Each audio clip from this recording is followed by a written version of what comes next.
ദൈവത്തിന് സ്തോത്രം. വീണ്ടും ഒരു പ്രാവശ്യം കൂടെ ദൈവവചനവുമായിട്ട് നിങ്ങളുടെ അരികിലേക്ക് വരുവാൻ സാധിച്ചതിൽ നന്ദി നിറഞ്ഞ ഹൃദയത്തോടെ ദൈവത്തിന് സ്തോത്രം ചെയ്യുന്നു.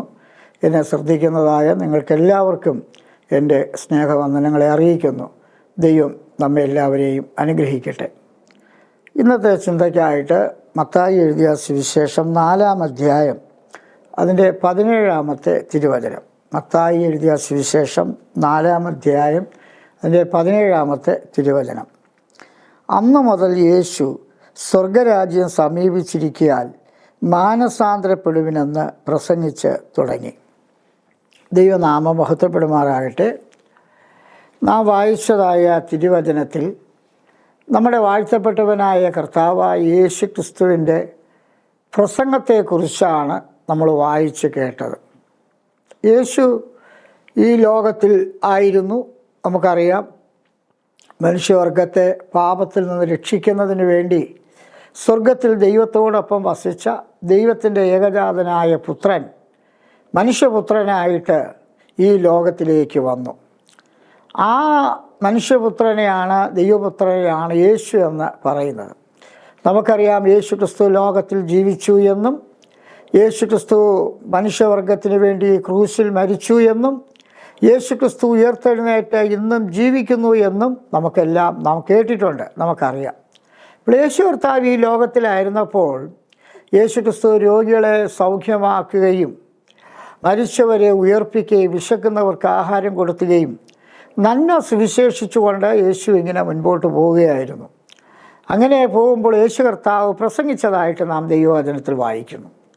അപ്പോൾ യേശു ക്രിസ്തുവിൻ്റെ പ്രധാന പ്രസംഗ വിഷയം എന്താണ് എന്ന് ചോദിച്ചാൽ മാനസാന്തരപ്പെടുക എന്നുള്ളതായിരുന്നു യേശുവിൻ്റെ പ്രധാനപ്പെട്ട പ്രസംഗ വിഷയം. അതാണ് ഈ തിരുവചനത്തിൽ വായിക്കുന്നത്. അന്നു മുതൽ യേശു സ്വർഗരാജ്യം സമീപിച്ചിരിക്കയാൽ മാനസാന്തരപ്പെടുവിനെന്ന് പ്രസംഗിച്ചു തുടങ്ങി.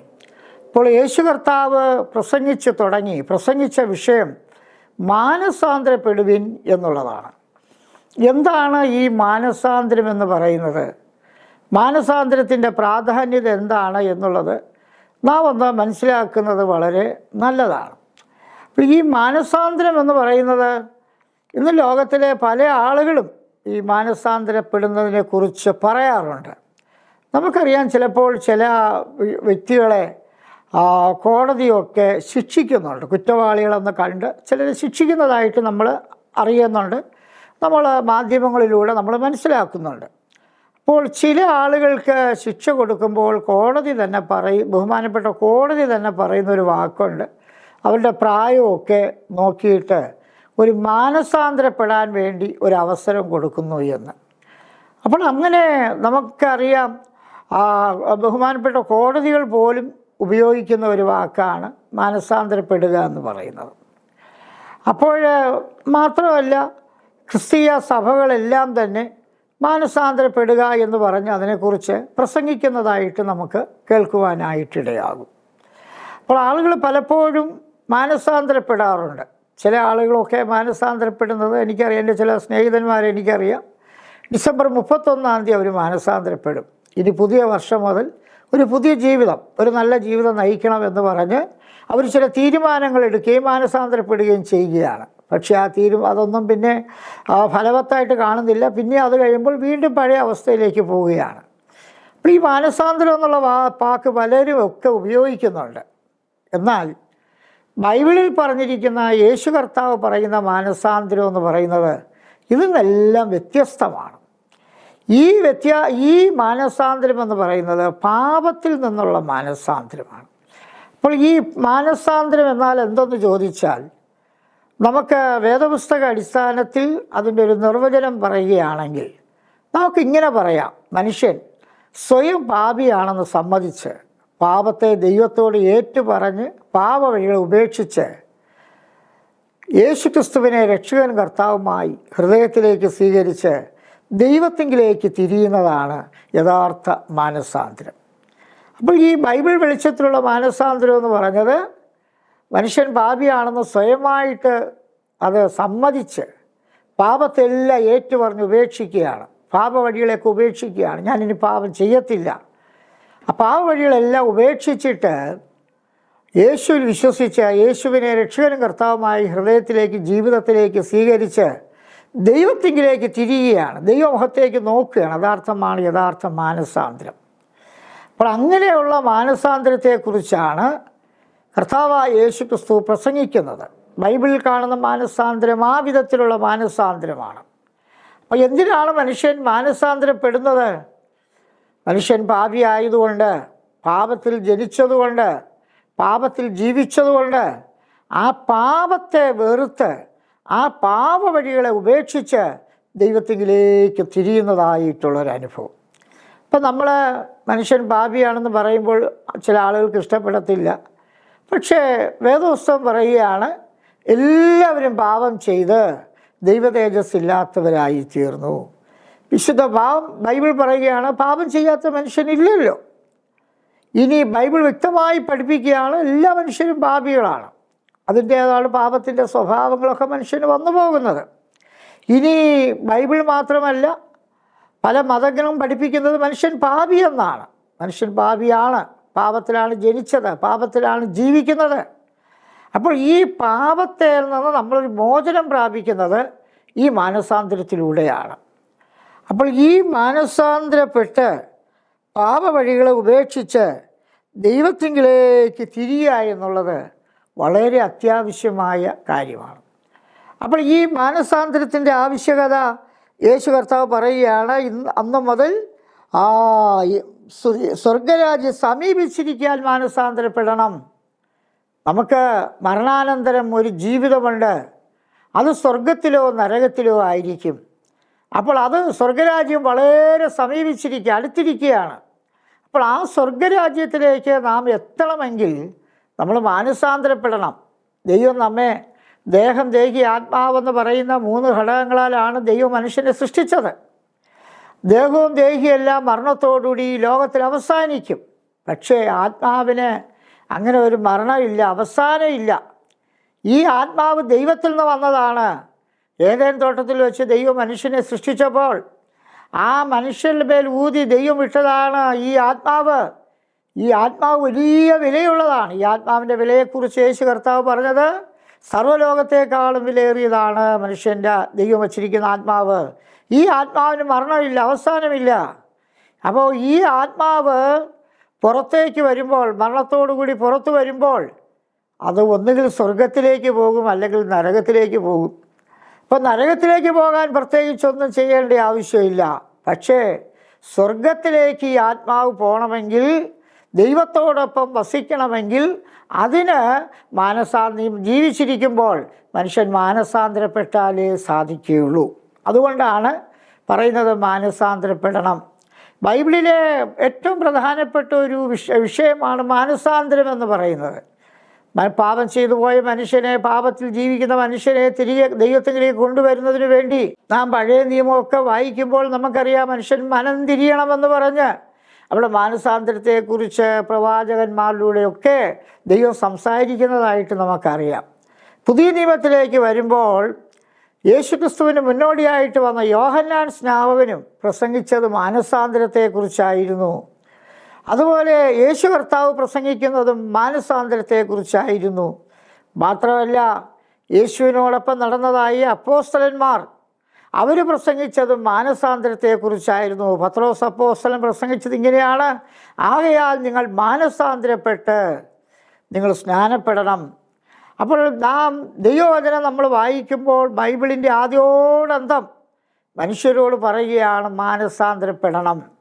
എന്നാൽ അറിയായ്മയുടെ കാലങ്ങളെ ദൈവം ലക്ഷ്യമാക്കാതെ ഇപ്പോൾ എല്ലായിടത്തും എല്ലാവരും മാനസാന്തരപ്പെടണമെന്ന് ദൈവം മനുഷ്യരോട് കൽപ്പിക്കുകയാണ്. അപ്പോൾ നമുക്ക് മാനസാന്തരപ്പെടുന്നതിന് വേണ്ടി പ്രത്യേകിച്ച് വേറെ ചിലവൊന്നുമില്ല. അതിനുവേണ്ടി പ്രത്യേകിച്ച് നാം ഒന്നും ചെയ്യേണ്ടതായിട്ടില്ല. നാം ആയിരിക്കുന്ന സ്ഥാനത്തായിരുന്നുകൊണ്ട് ദൈവമേ, ഞാനൊരു പാപിയാണ്, എൻ്റെ പാപത്തെ ക്ഷമിക്കണമേ എന്ന് ദൈവത്തോട് പാപത്തെ ഏറ്റുപറയുക. അങ്ങനെ നാം പാപത്തെ ദൈവത്തോട് ഏറ്റുപറയുമ്പോൾ നമ്മുടെ ജീവിതത്തിൽ അറിഞ്ഞോ അറിയാതെയൊക്കെ സംഭവിച്ചു പോയ പാപങ്ങളെല്ലാം നമ്മുടെ മുൻപിൽ വരും. ആ പാപത്തെ ഓരോന്നായിട്ട് ദൈവത്തോട് ഏറ്റുപറയുകയാണ്. ദൈവം എൻ്റെ പാപത്തെ ക്ഷമിക്കണം, നാം ബൈബിളിൽ വായിക്കുന്നു, തൻ്റെ ലംഘനങ്ങളെ മറച്ചു വയ്ക്കുന്നവന് ശുഭം വരികയില്ല, അത് ഏറ്റുപറഞ്ഞ് ഉപേക്ഷിക്കുന്നവന് കരുണ ലഭിക്കും. ദൈവത്തോട് പാപത്തെ ഏറ്റുപറയുകയാണ്, എന്നിട്ട് ആ പാപത്തെ ഉപേക്ഷിക്കുകയാണ്. ഞാൻ ഇനി പാപം ചെയ്യത്തില്ല, ഒരു തീരുമാനം, ഞാനിനി പാപത്തെ ചെയ്യത്തില്ല. പാപത്തെ ഉപേക്ഷിച്ചിട്ട് നാം ദൈവത്തിങ്കിലേക്ക് തിരിയുമ്പോൾ നമുക്ക് കരുണ ലഭിക്കും, നമുക്ക് സന്തോഷമുണ്ടാകും, നമുക്ക് സമാധാനമുണ്ടാകും. അപ്പോൾ ഈ മാനസാന്തരത്തെക്കുറിച്ചാണ് വിശുദ്ധ ബൈബിളിൽ നമുക്ക് കാണുവാൻ കഴിയുന്നത്. അതുകൊണ്ട് ദൈവവചനത്തിൽ നമ്മൾ പറയണം, മാനസാന്തരപ്പെട്ട് തിരിയണം, ദൈവത്തിങ്കിലേക്ക് നമ്മൾ തിരിയുക. അപ്പോൾ നമ്മൾ അതൊന്ന് ചിന്തിക്കണം, നിങ്ങൾ മാനസാന്തരപ്പെട്ടിട്ടുണ്ടോ? അപ്പോൾ ആരാണ് മാനസാന്തരപ്പെടേണ്ടതെന്ന് ചോദിച്ചാൽ പാപികളാണ് മാനസാന്തരപ്പെടേണ്ടത്. ആരാണ് പാപികൾ? ലോകത്തിലെ എല്ലാ മനുഷ്യരും പാപികളാണ്. അപ്പോൾ നാം ദൈവമുണ്ടാകെ നമ്മുടെ പാപത്തെ ഏറ്റുപറയുക. നാം ചിലപ്പോൾ ക്രിസ്തീയ കുടുംബത്തിൽ ജനിച്ചവരായിരിക്കും, ക്രിസ്ത്യാനികളെന്ന് പേരുള്ളവരായിരിക്കും, ഒക്കെ ശരിയാ. പക്ഷേ നമ്മൾ വ്യക്തിപരമായി മാനസാന്തരപ്പെട്ട് ദൈവത്തിങ്കിലേക്ക് തിരിഞ്ഞിട്ടുണ്ടോ, യേശു ക്രിസ്തുവുമായിട്ടുള്ള വ്യക്തിപരമായ ബന്ധത്തിൽ വന്നിട്ടുണ്ടോ എന്ന് നാം ഒന്ന് പരിശോധിക്കണം. പരിശോധിച്ചിട്ട് ഇതുവരെയും നമ്മൾ മാനസാന്തരപ്പെട്ടിട്ടില്ല, മതപരമായ ആചാരങ്ങളൊക്കെ ചെയ്ത് ഇങ്ങനെ ജീവിച്ചു പോകുന്നതായിരിക്കാം. അങ്ങനെ പോകുന്നവർ ദയവായിട്ട് മാനസാന്തരപ്പെടുക, പാപങ്ങളെ ദൈവത്തോട് ഏറ്റുപറഞ്ഞ് ഉപേക്ഷിക്കുക, ദൈവത്തിലേക്ക് തിരിയുക, ദൈവത്തിൻ്റെ ഇഷ്ടം ചെയ്യുവാനായിട്ട് തീരുമാനിക്കുക, ദൈവത്തിൻ്റെ ഇഷ്ടത്തിനായിട്ട് സമർപ്പിക്കുക. അങ്ങനെ ദൈവത്തിൻ്റെ ഇഷ്ടത്തിനായിട്ട് സമർപ്പിച്ച് യേശുവിനെ രക്ഷകനും കർത്താവുമായി സ്വീകരിച്ച് ദൈവത്തിലേക്ക് തിരിയുമ്പോഴാണ് യഥാർത്ഥമായ മാനസാന്തരം ഉണ്ടാകുന്നത്. അങ്ങനെ മാനസാന്തരപ്പെടുമ്പോൾ നമുക്ക് നമ്മുടെ അറിയായ്മയുടെ കാലത്ത്, ഈ സുവിശേഷം കേൾക്കുന്നതിന് മുൻപേ, ഈ സത്യം അറിയുന്നതിന് മുൻപേ നാം എന്ത് പാപം ചെയ്തിട്ടുണ്ടെങ്കിലും ആ പാപങ്ങളെല്ലാം ദൈവം ക്ഷമിക്കും. അറിയായ്മയുടെ കാലങ്ങളെ ദൈവം ഓർക്കുന്നതെല്ലാം ദൈവം ക്ഷമിക്കും. അപ്പോൾ നമുക്ക് ഈ സുവിശേഷം കേട്ട സമയത്ത് നമ്മൾ മാനസാന്തരപ്പെട്ട് ദൈവത്തിലേക്ക് തിരിയുമ്പോൾ ആ ക്രൂശിൽ ചൊരിഞ്ഞ ആ യേശു ക്രിസ്തുവിൻ്റെ രക്തം കൊണ്ട് വിശ്വാസത്താൽ നമ്മെ കഴുകി നമ്മെ ശുദ്ധീകരിക്കുവാനായിട്ടിടയാകും, നമ്മെ ഒരു ദൈവപൈതലാക്കി നമ്മെ തീർക്കും. എനിക്കറിയാം ഒത്തിരി ആളുകൾ, വലിയ പാപത്തിൽ ജീവിച്ച ആളുകൾ, കൊലപാതകത്തിലും ദുർനടപ്പിലും വലിയ വലിയ മദ്യപാനത്തിലും എല്ലാം ജീവിച്ച അനേക ആളുകൾ ഈ സുവിശേഷം കേട്ടവർ മാനസാന്തരപ്പെട്ടിട്ടുണ്ട്, അവർ ദൈവത്തിലേക്ക് തിരിഞ്ഞിട്ടുണ്ട്. അങ്ങനെ ചിലരോടൊക്കെ സംസാരിക്കുമ്പോൾ ഞാൻ ചോദിച്ചിട്ടുണ്ട്, നിങ്ങളങ്ങനെ യേശുവിനെ സ്വീകരിച്ച് മാനസാന്തരപ്പെട്ടപ്പോൾ നിങ്ങൾക്ക് എന്ത് അനുഭവമാണ് ഉണ്ടായത്? അവർ ചിലർ പറഞ്ഞിട്ടുണ്ട്, സാറേ എനിക്ക് വലിയ സമാധാനമുണ്ടായി, ഇതുവരെ ഞാൻ അനുഭവിക്കാത്ത വലിയ സമാധാനം, വലിയ സന്തോഷം എനിക്കുണ്ടായി, പ്രത്യാശ ഉണ്ടായി എന്ന്. അവരുടെ ജീവിതം തന്നെ മാറി മറിഞ്ഞു. ആ മദ്യപാനികളായിരുന്ന ആളുകൾ പിന്നെ മദ്യപിക്കുന്നില്ല, പുകവലിക്കുന്ന ആളുകൾ പിന്നെ പുകവലിക്കുന്നില്ല. അവരുടെ പാപവഴികളെയും പാപ സ്വഭാവങ്ങളെയും വിട്ട് അവരൊരു വിശുദ്ധ ജീവിതം നയിക്കുന്നതായിട്ടാണ് കാണുന്നത്. അങ്ങനെ ഒരു വിശുദ്ധ ജീവിതം നയിക്കുമ്പോൾ എന്തോ ഒരു സന്തോഷമാണ്. വ്യക്തിപരമായിട്ട് സന്തോഷമാണ്, കുടുംബത്തിൽ സന്തോഷമാണ്, ദേശത്ത് സന്തോഷമാണ്, എത്രയോ അനുഗ്രഹമാണ്. ദൈവത്തിന് സ്തോത്രം. അതുകൊണ്ട് നമ്മൾ മാനസാന്തരപ്പെടുക. അപ്പോൾ നമ്മൾ മാനസാന്തരപ്പെടുക എന്ന് പറയുക മാത്രമല്ല, പിന്നെ നമ്മൾ മാനസാന്തരത്തിന് യോഗ്യമായ ഫലം നമ്മൾ പുറപ്പെടുവിക്കണം. മാനസാന്തരത്തിന് യോഗ്യമായ ഫലം എന്താണ്? നമ്മൾ ദൈവത്തോട് പ്രാർത്ഥിക്കുന്നത്, നമ്മൾ യഥാർത്ഥമായി മാനസാന്തരപ്പെട്ട വ്യക്തി ആ പിതാവിൻ്റെയും പുത്രൻ്റെയും പരിശുദ്ധാത്മാവിൻ്റെ നാമത്തിൽ വെള്ളത്തിൽ മുങ്ങി സ്നാനപ്പെടുവാൻ തയ്യാറാകും. ആ വ്യക്തി പരിശുദ്ധാത്മാവിനാൽ നിറയപ്പെടും. ആ വ്യക്തി വിശുദ്ധ ജീവിതം നയിക്കും. പിന്നെ എന്നും ബൈബിൾ വായിക്കും, പ്രാർത്ഥിക്കും, ദൈവത്തെ ആരാധിക്കും, രക്ഷിക്കപ്പെട്ട ദൈവമക്കളുമായിട്ട് ആത്മീയ കൂട്ടായ്മ ആചരിക്കും. ഇങ്ങനെയുള്ള കാര്യങ്ങളൊക്കെ ഈ മാനസാന്തരത്തിൻ്റെ ഫലമാണ്. യോഗ്യമായ ഫലം കായ്ക്കും. മാത്രമല്ല എല്ലാവരെയും സ്നേഹിക്കും, എല്ലാം ക്ഷമിക്കും, എല്ലാം സഹിക്കും. അവരുടെ സ്വഭാവവും ജീവിതവും തന്നെ മാറും. ദൈവത്തിന് സ്തോത്രം. ബൈബിളിൽ ഇങ്ങനൊരു വചനം വായിക്കുന്നുണ്ട്, ഒരുവൻ ക്രിസ്തുവിലായാൽ അവൻ പുതിയ സൃഷ്ടിയാണ്, പഴയതെല്ലാം കഴിഞ്ഞു, പഴയ അനുഭവങ്ങളെല്ലാം കഴിഞ്ഞ് ഒരു സമാധാനത്തോടെ സന്തോഷത്തോടെ ജീവിക്കുന്നതായിട്ട് നമുക്ക് കാണാനായിട്ട് സാധിക്കും. മാനസാന്തരപ്പെട്ട അനേക വ്യക്തികളെക്കുറിച്ച് വിശുദ്ധ ബൈബിളിൽ രേഖപ്പെടുത്തിയിട്ടുണ്ട്. അതിൽ ഒരു വ്യക്തിയാണ് സക്കായി എന്നുള്ള ഒരു വ്യക്തി. നിങ്ങൾ ചിലപ്പോൾ കേട്ടിരിക്കും, അദ്ദേഹം യേശു കർത്താവ് സക്കായിയെ സന്ദർശിക്കുന്നതായിട്ട് നാം വായിക്കുന്നു. സക്കായിക്ക് ഒരു വലിയ ആഗ്രഹമുണ്ടായി യേശുവിനെ കാണണമെന്ന്. അങ്ങനെ യേശു അന്ന് വരുന്നതായ സമയത്ത് ആ വഴിയരികിൽ അവൻ നിന്നു. അവനൊരു വൃക്ഷത്തിൽ കയറിയിരുന്നു യേശുവിനെ കാണുവാൻ. അവൻ യേശുവിനെ കണ്ടു. യേശു അവനെ വിളിച്ചു, സക്കായിയെ നീ ഇറങ്ങി വാ. എന്നിട്ട് യേശു പറഞ്ഞു, ഞാനിന്ന് നിൻ്റെ വീട്ടിൽ പാർക്കാൻ പോവുകയാണ്, ഞാൻ അങ്ങോട്ട് വരിക നിൻ്റെ വീട്ടിലേക്ക്. പ്രിയപ്പെട്ടവർ, അത് കഴിഞ്ഞപ്പോൾ തന്നെ യേശു കർത്താവ് ഈ വാക്കുകളെ പറഞ്ഞപ്പോൾ തന്നെ അവൻ്റെ ജീവിതത്തിൽ വലിയ വ്യത്യാസമുണ്ടായി. അവൻ്റെ എന്ത് ചെയ്തെന്നറിയാം? അവൻ്റെ പഴയ വഴികളെല്ലാം അവൻ ഉപേക്ഷിച്ചു. അവനൊരു ചുങ്കം പിരിക്കുന്നവനായിരുന്നു. അന്യായമായിട്ട് ഒരുപാട് കാര്യങ്ങൾ അവൻ ചെയ്തിട്ടുണ്ട്, പണം സമ്പാദിച്ചിട്ടുണ്ട്. അവന് യേശുവിനെ വീട്ടിൽ ചെല്ലുന്നു എന്ന് പറഞ്ഞപ്പോൾ തന്നെ മാനസാന്തരമുണ്ടായി. അവൻ ആ മാനസാന്തരമുണ്ടായിട്ട് എന്ത് ചെയ്തെന്നറിയാമോ? അവൻ യേശുവിനോട് പറയുകയാണ്, ഞാൻ അന്യായമായിട്ട് വാങ്ങിച്ചതെല്ലാം തിരികെ കൊടുക്കാൻ പോവുക, ഞാനൊരു പുതിയ വ്യക്തിയായിട്ട് മാറുകയാണ്, തിരുത്താവുന്ന തെറ്റുകളെല്ലാം തിരുത്തുകയാണ്. എന്തോ ഒരു നല്ല മാനസാന്തരമാണ്. സ്തോത്രം. അപ്പോൾ മാനസാന്തരപ്പെടുക എന്ന് പറയുന്നത് യേശുവിൻ്റെ കൽപ്പനയാണ്, ദൈവത്തിൻ്റെ കൽപ്പനയാണ്. അപ്പോൾ മാനസാന്തരപ്പെടണം. അങ്ങനെ എങ്ങനെയാണ് ഞാൻ പറഞ്ഞല്ലോ, പാപങ്ങൾ ഏറ്റവും ഉപേക്ഷിച്ച് യേശുവിനെ രക്ഷിതാവായി സ്വീകരിച്ച് ദൈവത്തിലേക്ക് തിരിയുന്ന മാനസാന്തരം. അവനൊരു പുതിയ സൃഷ്ടിയായിട്ട് മാറുകയാണ്. മാത്രമല്ല, അങ്ങനെ മാനസാന്തരപ്പെട്ടാൽ പിന്നെ പാപം ചെയ്യാൻ പറ്റത്തില്ല. അവൻ തിരുത്താവുന്ന തെറ്റുകളൊക്കെ അവൻ തിരുത്തും. തിരുത്താവുന്നതൊക്കെ തിരുത്തി ഒരു പുതിയ സൃഷ്ടിയായിട്ട് ദൈവത്തെ സേവിക്കുന്ന, ദൈവത്തിന് വേണ്ടി ജീവിക്കുന്ന ഒരു വ്യക്തിയായിട്ട് മാറും. അപ്പോൾ നമ്മൾ മാനസാന്തരത്തെക്കുറിച്ചൊക്കെ പറയുമ്പോൾ ചില ആളുകളൊക്കെ ചോദിക്കും, മാനസാന്തരപ്പെട്ടില്ലെങ്കിൽ എന്തോ സംഭവിക്കാൻ പോകുന്നു എന്ന്. മാനസാന്തരപ്പെട്ടില്ലെങ്കിൽ എന്താണ് സംഭവിക്കുന്നതെന്ന് ചോദിച്ചാൽ വിശുദ്ധ ബൈബിൾ പറയുന്നത് ഇങ്ങനെയാണ്: മാനസാന്തരപ്പെടാഞ്ഞാൽ എല്ലാവരും അങ്ങനെ തന്നെ നശിച്ചു പോകുമെന്നാണ് ബൈബിളിൽ പറയുന്നത്. അപ്പോൾ ഒരു വ്യക്തി മാനസാന്തരപ്പെടാതെ, ദൈവവുമായിട്ടുള്ള ബന്ധത്തിൽ വരാതെ എങ്ങനെയെങ്കിലുമൊക്കെ ജീവിച്ചാൽ ആ വ്യക്തി നശിച്ചു പോകുമെന്നാണ് നാം തിരുവചനത്തിൽ നമ്മൾ വായിക്കുന്നത്. അപ്പോൾ നമ്മൾ ആരും നശിക്കരുതെന്നാണല്ലോ ദൈവത്തിൻ്റെ ആഗ്രഹം. മാത്രമല്ല, നാം ആരും നശിച്ചു പോകാൻ പാടില്ല. നമ്മളെല്ലാവരും അനുഗ്രഹിക്കപ്പെട്ടവരായി, ആത്മീയരായി ദൈവകൃപയിൽ ജീവിക്കുക, സ്വർഗരാജ്യത്തിന് അവകാശികളായിട്ട് തീരുക എന്നുള്ളതാണ്. അപ്പോൾ മാനസാന്തരപ്പെടാഞ്ഞാൽ നമ്മൾ നശിച്ചു പോകും. അതുകൊണ്ട് മാനസാന്തരപ്പെടുക. നമ്മൾ സക്കായി മാനസാന്തരപ്പെട്ടതുപോലെ തിരുത്താവുന്ന തെറ്റുകളെയൊക്കെ തിരുത്തി മാനസാന്തരപ്പെടുക. അതുപോലെ മറ്റൊരു മാനസാന്തരത്തെക്കുറിച്ച് പറയുകയാണ്. ഒരു ലൂക്കോസിൻ്റെ സുവിശേഷത്തിൽ യേശു പറഞ്ഞൊരു ഉപമയാണ്. ഒരു ധൂർത്തുപുത്രൻ, അതിനെ മുടിയനായ പുത്രനെന്നും പലരും പറയാറുണ്ട്. അവനെല്ലാം നശിച്ച് അവൻ പോയവനായിരുന്നു. പക്ഷേ അവന് സുബോധം വന്നപ്പോൾ അവനെന്താണ് ചെയ്യുന്നതെന്നറിയാമോ? അപ്പൻ്റെ ഭവനത്തിലേക്ക് തിരികെ വരികയാണ്. ഇതും മാനസാന്തരമാണ്, ദൈവത്തിലേക്ക് തിരികെ വരുന്നതാണ്. നമ്മളെ ബാധിക്കുന്ന സകല പ്രശ്നങ്ങളുടെയും കാരണം നമ്മൾ ദൈവവുമായിട്ടുള്ള ബന്ധം നഷ്ടപ്പെട്ടു പോയതാണ്, ദൈവത്തിൻ്റെ വഴി വിട്ടുപോയതാണ്. നമ്മുടെ സ്വന്തം ഇഷ്ടപ്രകാരം ജീവിക്കാനായിട്ട് നമ്മൾ ഇറങ്ങിത്തിരിച്ചതാണ്. ആ സ്വന്തം ഇഷ്ടപ്രകാരം നമ്മൾ ജീവിച്ച് അവസാന നിത്യനാശത്തിലേക്കാണ് ചെന്നപ്പെടുന്നത്. സ്വന്തം ഇഷ്ടപ്രകാരമൊക്കെ ജീവിച്ച ആളുകൾ എന്താണ് ചെയ്തിരിക്കുന്നത്? നമുക്കിന്ന് മാധ്യമങ്ങളിലൂടെയൊക്കെ നമ്മൾ അറിയുന്നുണ്ട്.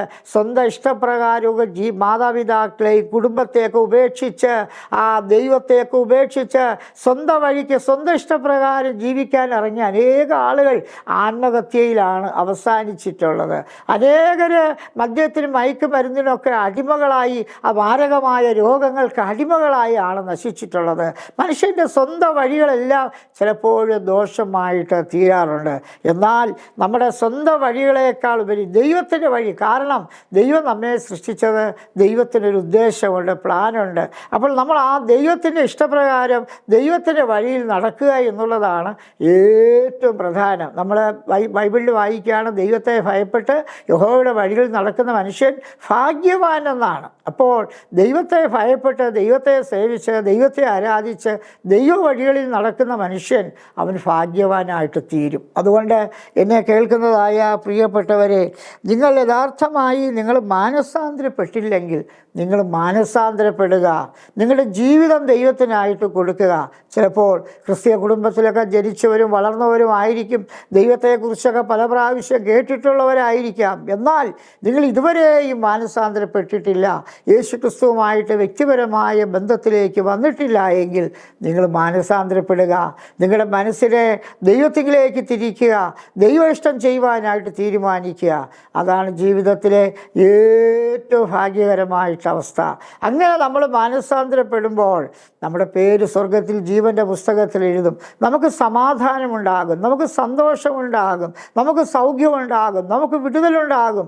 നാം ഓരോരുത്തരും അനുഗ്രഹിക്കപ്പെട്ടവരായിട്ട് തീരുവാനായിട്ടിടയാകും. നമ്മളങ്ങനെ മാനസാന്തരപ്പെടാനായിട്ടൊക്കെ വരുമ്പോൾ സാത്താൻ ചിലപ്പോൾ നമ്മളെ പുറകോട്ട് വലിച്ച, നീ മാനസാന്തരപ്പെടേണ്ട, നിനക്കൊന്നും ഒരു നല്ല ജീവിതം നയിക്കാൻ കഴിയില്ലെന്നൊക്കെ സാത്താൻ നമ്മുടെ ചെവിയിൽ മന്ത്രിക്കുന്നുണ്ടാകാം. പക്ഷെ അതൊന്നും വകവയ്ക്കല്ലേ, അതെല്ലാം തള്ളിക്കളഞ്ഞിട്ട് നിങ്ങൾ മാനസാന്തരപ്പെടുക. അതുപോലൊരു ഭാഗ്യകരമായ അവസ്ഥ മറ്റൊന്നുമില്ല.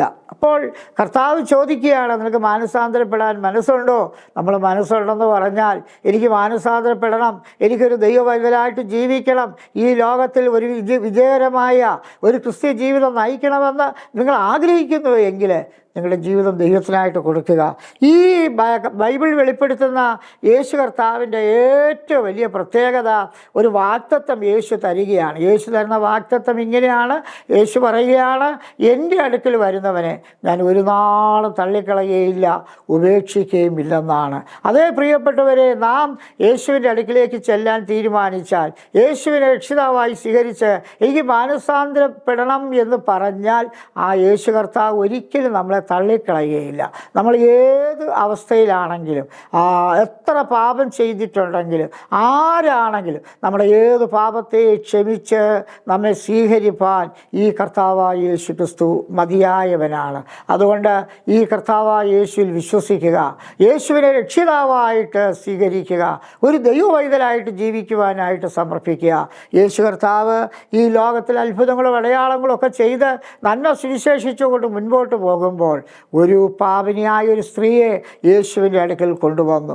അവളൊരു വ്യഭിചാര കുറ്റത്തിൽ പിടിക്കപ്പെട്ടതാണ്. അന്നത്തെ നിയമം അനുസരിച്ച് അവളെ കല്ലെറിഞ്ഞു കൊല്ലണമെന്നുള്ളതാണ് നിയമം. ചില ആൾക്കാർ കല്ലുമായിട്ടൊക്കെയാണ് വന്നിരിക്കുന്നത് ആ സ്ത്രീയെ കല്ലെറിഞ്ഞു കൊല്ലുവാനായിട്ട്.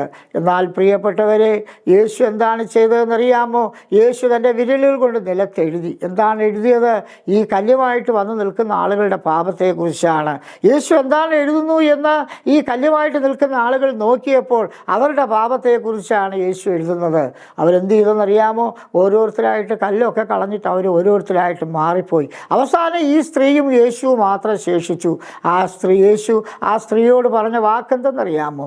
ഇനി നീ പാപം ചെയ്യല്ലേ എന്ന് പറഞ്ഞ് യേശുവളെ സമാധാനത്തോടെ വിടുകയായിരുന്നു. ഈ യേശുവിൻ്റെ ഏറ്റവും വലിയ പ്രത്യേകത ഇത് തന്നെയാണ്. പ്രിയപ്പെട്ടവരെ, പാപത്തെ വെറുക്കുകയും പാപിയെ സ്നേഹിക്കുകയും ചെയ്യുകയാണ്. അപ്പോൾ ഈ പാപിയെ സ്നേഹിക്കുന്ന ഈ യേശു നമ്മെല്ലാവരെയും സ്നേഹിക്കുകയാണ്. സ്തോത്രം. നമ്മുടെ പാപത്തിൻ്റെ പരിഹാരം ഉണ്ടാക്കാനാണല്ലോ യേശു ക്രൂശിൽ മരിച്ചത്. ആ യേശു ക്രിസ്തുവിൻ്റെ രക്തം എന്ന് പറയുന്നത് സകല പാപത്തിനും മതിയായതാണ്. നാം വിശ്വസിച്ച് യേശുവിനോട് പ്രാർത്ഥിക്കുമ്പോൾ, യേശുവിനെ രക്ഷകനായിട്ട് സ്വീകരിക്കുമ്പോൾ, ആ ക്രൂശിലെ രക്തം കൊണ്ട് വിശ്വാസത്താൽ നമ്മെ കഴുകി, നമ്മെ ശുദ്ധീകരിച്ച്, നമ്മെ ഒരു പുതിയ സൃഷ്ടിയായിട്ട്, ഒരു പുതിയ വ്യക്തിയായിട്ട് തീർക്കപ്പെടുവാനായിട്ടിടയാകും. അതുകൊണ്ട് പ്രിയപ്പെട്ടവരെ, നിങ്ങൾക്ക് സ്വയം പരിശോധിക്കുക. മാനസാന്തരപ്പെട്ടിട്ടുണ്ടോ? യേശുവിനെ രക്ഷിതാവായിട്ട് സ്വീകരിച്ചിട്ടുണ്ടോ? നിങ്ങളൊരു ദൈവവൈതലായിട്ടാണോ ജീവിക്കുന്നത്? ഇല്ല എങ്കിൽ ഇതൊരു വിലയേറിയൊരു അവസരമാണ്. അതുകൊണ്ട് ചിലർ വിചാരിക്കും ഈ സുവിശേഷം കേൾക്കുമ്പോൾ നമുക്ക് മാനസാന്തരപ്പെടാം, പിന്നെ ആകട്ടെ എന്ന് ചിന്തിക്കുന്ന ആളുകളുണ്ട്. പിന്നെ നമുക്കൊരവസരം ലഭിച്ചു എന്ന് വരികയില്ല.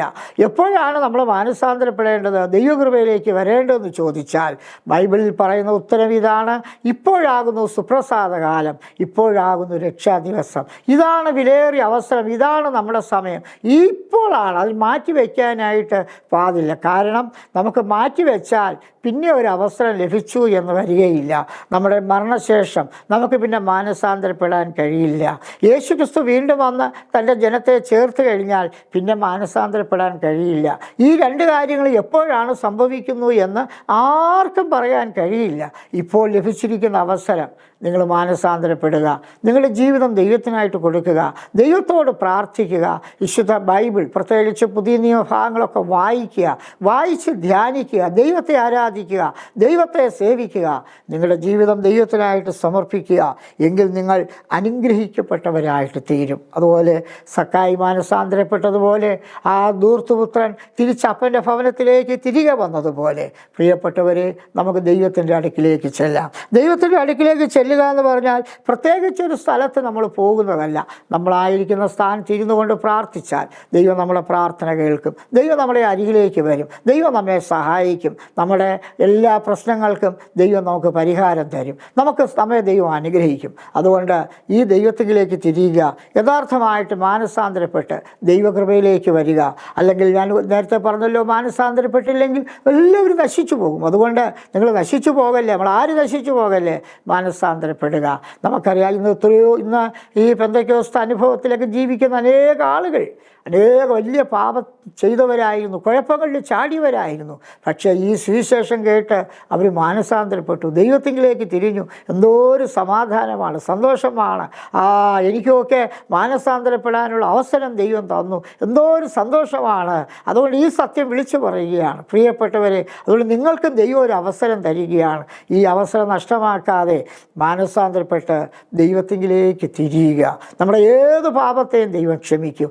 ആരെയും രക്ഷിക്കുന്നവനാണ് ഈ ദൈവം. അതുകൊണ്ട് ദൈവം നമ്മളെ സ്നേഹത്തോടെ വിളിക്കുകയാണ്. നമ്മുടെ അറിയായ്മയുടെ കാലത്ത് ഈ സുവിശേഷം കേൾക്കുന്നതിന് മുൻപേ നമ്മൾ എന്തെല്ലാം പാപം ചെയ്തിട്ടുണ്ടോ അതെല്ലാം ദൈവം ക്ഷമിക്കും. അതെല്ലാം ദൈവത്തോട് ഏറ്റു പറയുക. പക്ഷെ ദൈവത്തിന് പറയാനുള്ളത്, ഇനി നീ പാപം ചെയ്യല്ലേ. ആ പട്ടണത്തിൽ പാപിയായ ആ സ്ത്രീയോട് പറഞ്ഞത്, ഇനി നീ പാപം ചെയ്യല്ലേ. അതുകൊണ്ട് ഇനി ഈ സുവിശേഷം കേട്ട് നിങ്ങൾ മാനസാന്തരപ്പെട്ട് കഴിഞ്ഞാൽ ഒരിക്കലും പാപം ചെയ്യല്ലേ, പാപത്തിലേക്ക് പോകല്ലേ. ഒരു വിശുദ്ധ ജീവിതം നയിക്കുക, ദൈവത്തിനായിട്ട് ജീവിക്കുക. അങ്ങനെ നമ്മൾ ജീവിച്ചാൽ നമുക്ക് അങ്ങനെ യഥാർത്ഥമായി ഒരു വ്യക്തി മാനസാന്തരപ്പെട്ട് കഴിയുമ്പോൾ, നിങ്ങൾ സ്നാനപ്പെട്ടിട്ടില്ലെങ്കിൽ സ്നാനപ്പെടുക. പിതാവിൻ്റെയും പുത്രൻ്റെയും പരിശുദ്ധാത്മാവിൻ്റെ നാമത്തിൽ വെള്ളത്തിൽ മുങ്ങി സ്നാനപ്പെടുക. ഒരു ദൈവ പൈതലായിട്ട് ജീവിക്കുക, ഒരു വിശുദ്ധ ജീവിതം നയിക്കുക. അങ്ങനെ ദൈവത്തെ സേവിച്ച് ജീവിച്ചാൽ ഈ ലോകത്തിൽ സന്തോഷത്തോടെ സമാധാനത്തോടെ വിജയകരമായൊരു ക്രിസ്ത്യ ജീവിതം നയിക്കുവാനും അവസാനം സ്വർഗരാജ്യത്തിൽ എത്തിച്ചേരുവാനും സാധിക്കും. അതിനായിട്ട് നിങ്ങളെ ഞാൻ ക്ഷണിക്കുകയാണ്. അതുകൊണ്ട് യേശു പറഞ്ഞ വാക്യം ആദ്യം ഇങ്ങനെയാണല്ലോ വായിച്ചത്. അന്ന് മുതൽ യേശു സ്വർഗരാജ്യം സമീപിച്ചിരിക്കാൻ മാനസാന്തരപ്പെടുവിനെന്ന് പ്രസംഗിച്ചു തുടങ്ങി. ഇന്നും മാനസാന്തരത്തെക്കുറിച്ച് പ്രസംഗിച്ചു കൊണ്ടിരിക്കുകയാണ്, കേൾവിക്കൊണ്ടിരിക്കുകയാണ്. നിങ്ങൾ മാനസാന്തരപ്പെടാത്ത വ്യക്തിയാണെങ്കിൽ ഇനി ഒട്ടും നീട്ടിവയ്ക്കൽ, ഇപ്പോൾ തന്നെ മാനസാന്തരപ്പെടുക. നിങ്ങളായിരിക്കുന്ന അവസ്ഥ, നിങ്ങളുടെ പാപങ്ങളെ ഏറ്റുപറയുക, യേശുവിനെ രക്ഷകനായിട്ട് സ്വീകരിക്കുക, ദൈവത്തിലേക്ക് നിങ്ങൾ തിരിയുക, ദൈവത്തിൻ്റെ ഇഷ്ടം ചെയ്യാൻ തീരുമാനിക്കുക. അതിനായിട്ട് നിങ്ങളെ തന്നെ സമർപ്പിക്കുക. അതിനായിട്ട് ദൈവം നിങ്ങളെ ഓരോരുത്തരെയും സഹായിക്കട്ടെ. നമ്മൾ മാനസാന്തരപ്പെട്ടില്ലെങ്കിൽ ഞാനൊന്ന് എടുത്തു പറയട്ടെ. വിശുദ്ധ ബൈബിൾ പറയുന്നെങ്കിൽ മാനസാന്തരപ്പെട്ടില്ലെങ്കിൽ നിങ്ങളെല്ലാം നശിച്ചു പോകും. അതുകൊണ്ട് നശിച്ചു പോകാതെ നിത്യജീവനിലേക്ക് പ്രവേശിക്കുവാൻ, മുന്നോട്ട് പോകുവാൻ മാനസാന്തരപ്പെട്ട് ദൈവകൃപയിലേക്ക് വരിക. അതിനായിട്ട് ഞാൻ നിങ്ങളെ ആഹ്വാനം ചെയ്യുന്നു. ഒരു നിമിഷം നമുക്ക് പ്രാർത്ഥിക്കാം. കരുണാസമ്പന്നനായ ഞങ്ങളുടെ ദൈവമേ, സ്വർഗ്ഗസ്ഥ പിതാവേ, ഞങ്ങളങ്ങേ വാഴ്ത്തുന്നു, സ്തുതിക്കുന്നു. അവിടുത്തെ എല്ലാ കൃപകൾക്കും അനുഗ്രഹങ്ങൾക്കായി സ്തോത്രം. കർത്താവേ, ഞങ്ങൾക്ക് ഈ അല്പസമയം ദൈവവചനം സംസാരിപ്പാൻ ദൈവം സഹായിച്ചല്ലോ. ഈ സന്ദേശം കേൾക്കുന്ന എല്ലാവരും മാനസാന്തരപ്പെടാത്ത ആരെങ്കിലും കേൾക്കുന്നു എങ്കിൽ അവർ മാനസാന്തരപ്പെട്ട് ദൈവത്തിലേക്ക് തിരിയുവാൻ, ദൈവവൈതലായി ജീവിപ്പാൻ സഹായിക്കണമേ. ദൈവങ്ങളുടെ ഹൃദയങ്ങളിൽ പ്രവർത്തിക്കണമേ. എല്ലാവരും മാനസാന്തരപ്പെടട്ടെ. രോഗികളായിട്ടുള്ള ആരെങ്കിലും ഉണ്ടെങ്കിൽ സൗഖ്യം പ്രാപിക്കട്ടെ. വിവിധ പ്രശ്നങ്ങളിലായിരിക്കുന്നവർക്ക് വിടുതലുണ്ടാകട്ടെ. ജനം അനുഗ്രഹിക്കപ്പെടട്ടെ. ദൈവകൃപ അനുഭവിപ്പാനിടയാക്കട്ടെ. ദൈവം ഇങ്ങനൊരു അവസരം നൽകിയതിനായി സ്തോത്രം. പ്രാർത്ഥന കേട്ടതിനായി സ്തോത്രം. യേശു ക്രിസ്തുവിൻ്റെ നാമത്തിൽ തന്നെ ആമേൻ. ആമേൻ. ദൈവം നിങ്ങളെല്ലാവരെയും അനുഗ്രഹിക്കട്ടെ.